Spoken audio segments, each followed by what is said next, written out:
State news 71 में आप सभी का स्वागत है। श्री लक्ष्मी नारायण मंदिर परिसर तोरावाला तालाब।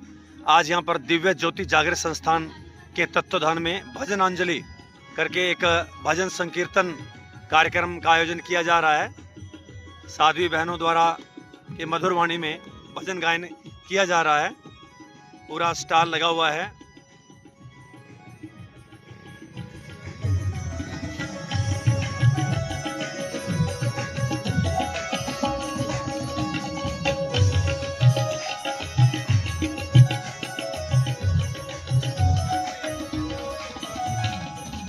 जल में भी वो है, फल में भी वो है, सृष्टि के हर कण कण में वो है, सृष्टि के हर कण कण में वो है, सृष्टि के हर कण कण में वो है।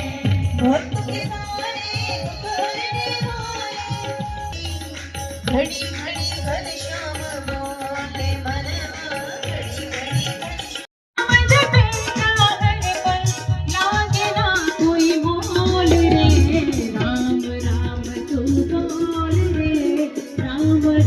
तू बोल रे, बोलो राम राम तू बोल रे, राम राम तू बोल रे।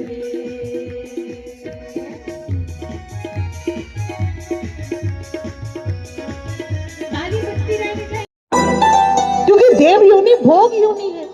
जब तक आपके अच्छे कर्म चलते हैं तो आप स्वर्ग में रहते हैं। जब आपके अच्छे कर्म खत्म हो जाते हैं तो फिर आपको योनियों में जाना पड़ता है। लेकिन मानव तन ऐसा है जो आपको किसी योनि में नहीं जाने देता, सीधा प्रभु चरणों में मुक्ति को प्राप्त करवाता है। लेकिन अफसोस वाली बात है, इतना महान मानव तन होने के बावजूद भी हम लोग परेशान हैं, दुखी हैं, ईश्वर से दूर हैं। क्यों? क्योंकि कभी तुलसीदास जी कहते हैं कि 100 प्रतर दुख पावही, सिर धुनि धुनि पछतावही, काल ही कर्म ही ईश्वरी मिथ्या दोष लगावही।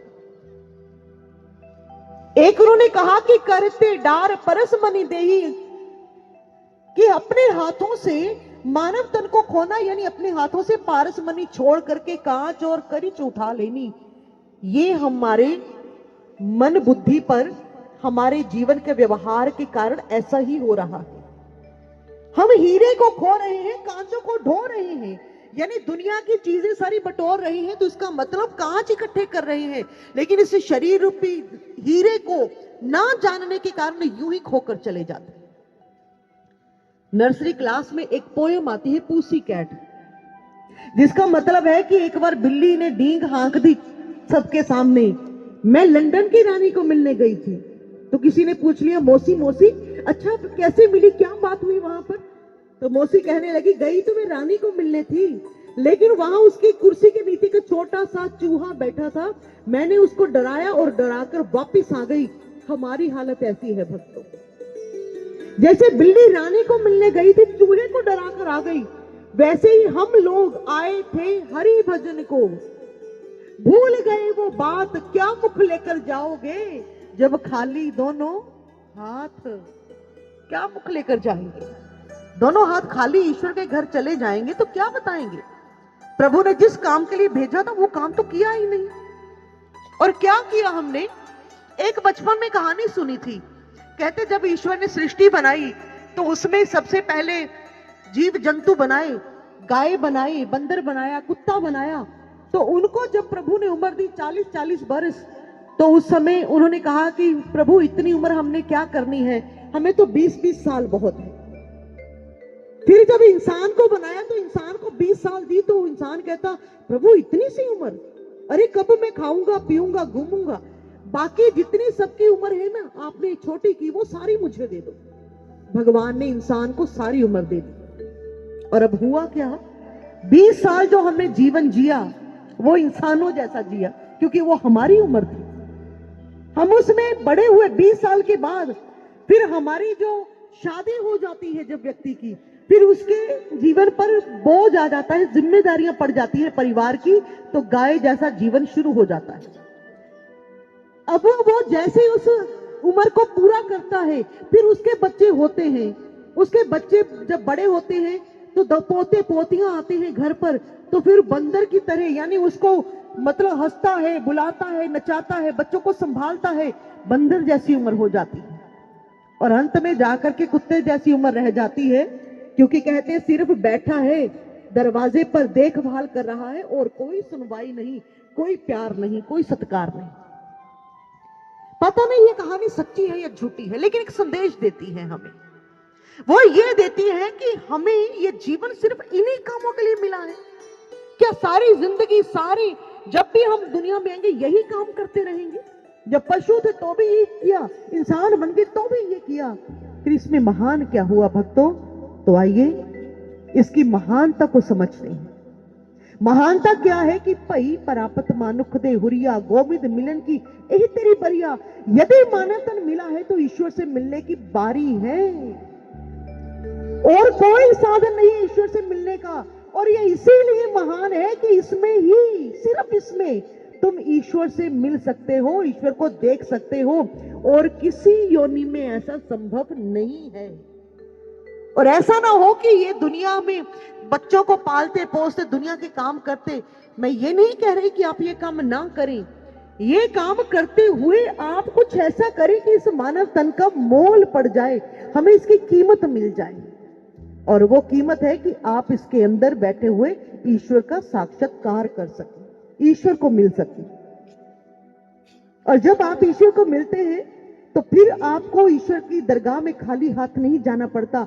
ईश्वर के घर में आप भक्ति रूपी पूंजी लेकर जाते हैं। और फिर जब हमारी क्रिया हो रही होती है तो पंडित जी जो शब्द बोलते हैं उस समय कि दिवंगत आत्मा प्रभु चरणों में जा विराजी है, ये इतना आसान नहीं होता भक्तों कि आप दुनिया में विषय विकारों में लिप्त रहे, खाते पीते रहे, दुनिया में मौज मस्ती करते रहे, और जब अंतिम समय आपकी मृत्यु हुई तो सीधा प्रभु चरणों में चले गए। ऐसा यदि इतना आसान होता तो फिर सारी दुनिया तर गई होती, फिर ये 84 लाख योनियां ना बनती, इंसान इंसान ही बनता।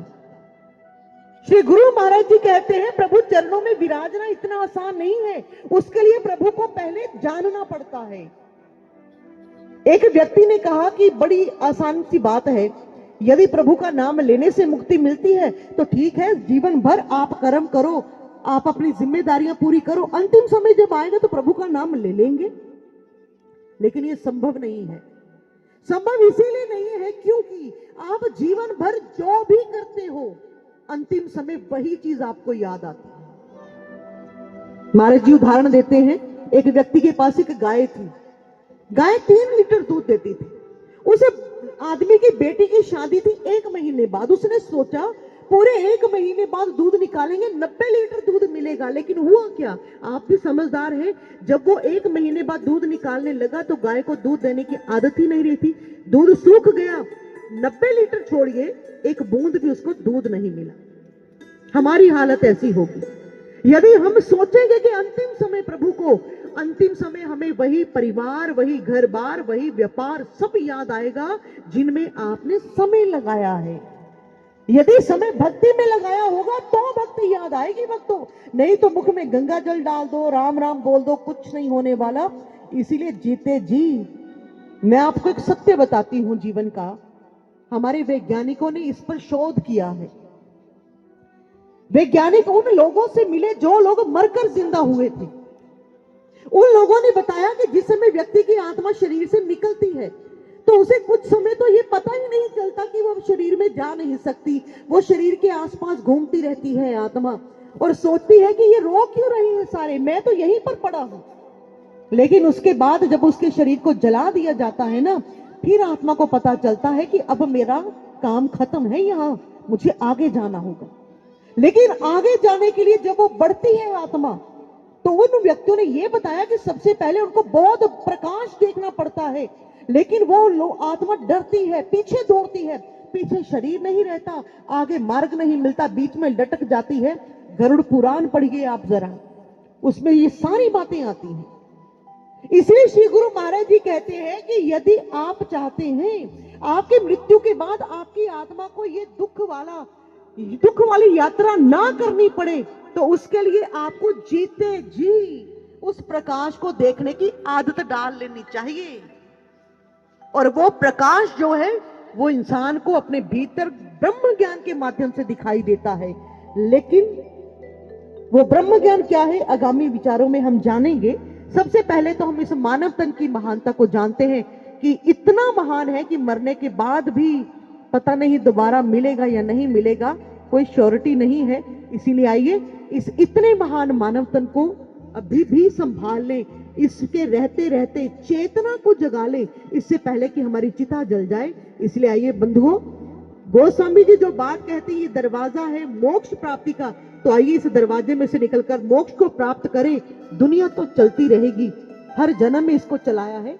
अब आत्मा के कल्याण की बात करते हैं, और कैसे, आइए मिलकर सुनते हैं।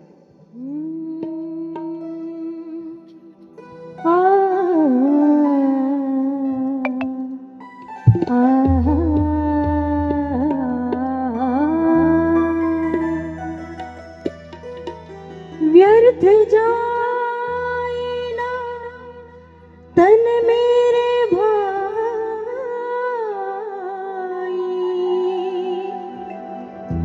कुछ कर ले कुछ कर ले यतन मेरे भाई।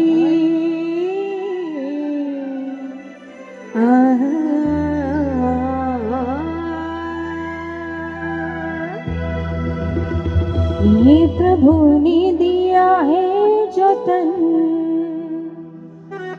इसे पाया है करके यतन। ये प्रभु ने दिया है जो तन, इसे पाया है करके यतन।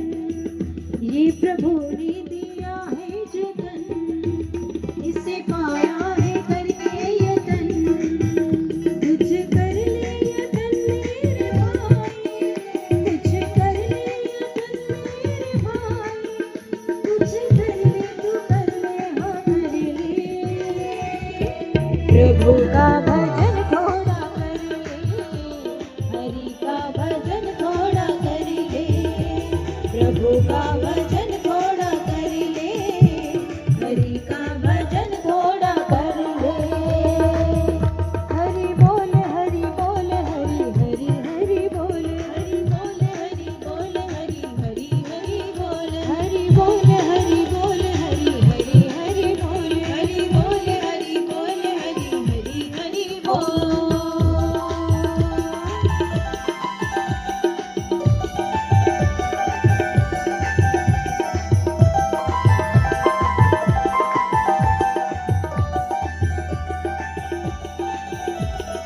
बोल हरि हरि हरि बोल,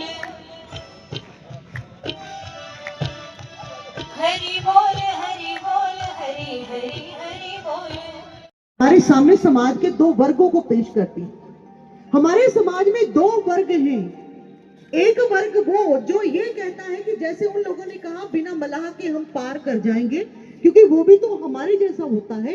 यानी समाज के वो लोग जो ये कहते हैं कि हम अपने आप अपने बलबूते पर ईश्वर को प्राप्त कर लेंगे, हमें गुरु की जरूरत नहीं है। लेकिन दूसरा वर्ग वो जो ये कहता है कि नहीं, गुरु चाहिए, गुरु होना चाहिए, लेकिन कोई भी हो इसमें क्या फर्क पड़ता है, गुरु धारण करना है बस। लेकिन आप देखिए, एक तो वो लोग थे जिनके पास मलाह नहीं था, वो किनारे नहीं लगे, लेकिन दूसरे वो लोग थे जो मलाह के होते हुए भी नहीं पार लग पाए। इसे थोड़ा सा समझिए। सबसे पहले लोग जो कहते हैं कि बिना गुरु के हम ईश्वर से मिल जाएंगे, तो आप देखिए कि हमारा इतिहास, हमारे महापुरुष, हमारे महापुरुषों की वाणियां, उनके जीवन का अनुभव है, निचोड़ है। आप देखिए, जब कहते हैं कि भगवान शिव पार्वती जी को कथा सुना रहे थे, तो वो क्या कहते हैं, उमा कहूं मैं अनुभव अपना, मैं किसी का नहीं, मैं अपने अनुभव से ये बात कह रहा हूं कि मतलब ये संसार जो है वो एक सपने की तरह है, ईश्वर ही सत्य है। इसमें वाणियां हैं, वो महापुरुषों के अनुभव पर आधारित है, उन्होंने जीवन में अनुभव किए हैं ये चीज।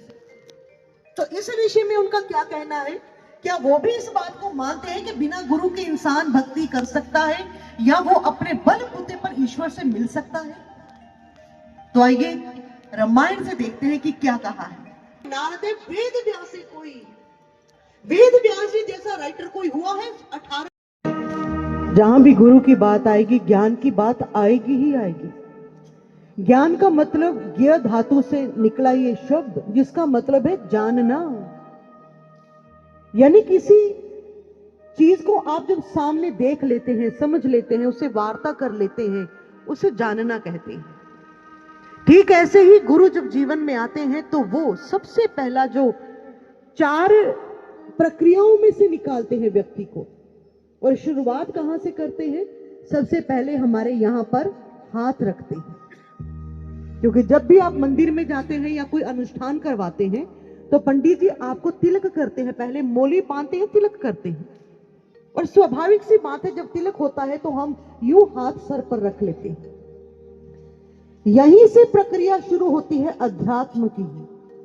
अध्यात्म यानी आत्मा का अध्ययन जहां पर होता है, आत्मिक ज्ञान की शुरुआत होती है। गुरु जब मस्तक पर हाथ रखता है तो ठीक इस स्थान पर जहां तिलक करते हैं, यहां पर शिव नेत्र, आज्ञा चक्र, जिसको हम मतलब 10वें द्वार बोलते हैं, दिव्य चक्षु बोलते हैं, उसको उन्मीलित करते हैं, यानी खोलते हैं उसको। गोस्वामी जी कहते हैं ना, उग्र ही बिमल बिलोचन ही आके, हृदय के जब बिलोचन, यानी ये लोचन है आंखें, और बिलोचन हृदय का ये जो चक्षु है, जब ये खुलता है ना, तो फिर हमारे घट में जो ईश्वर है उसको हम देख सकते हैं। दिव्य दृष्टि की भूमिका यही है हमारे जीवन में। एक बार किसी ने कहा कि यदि आपके पास दिव्य दृष्टि है तो आप बताइए कि मेरा फोन नंबर क्या है, मेरा घर कहां पर है।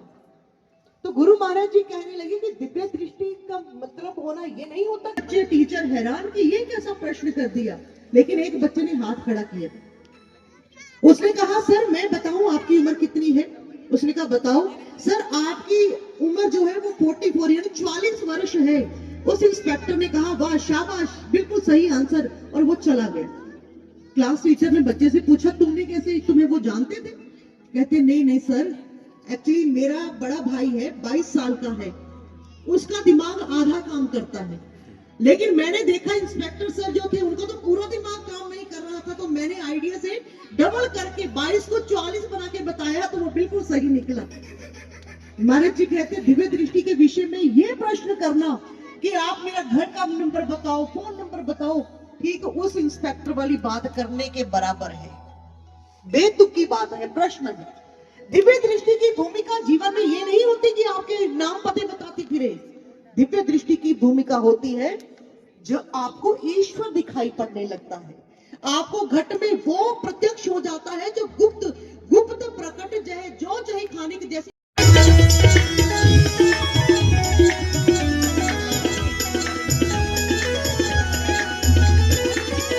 राम रसिया हूँ मैं राम सुमिरन करूँ, राम रसिया हूँ मैं राम सुमिरन करूँ, सीता राम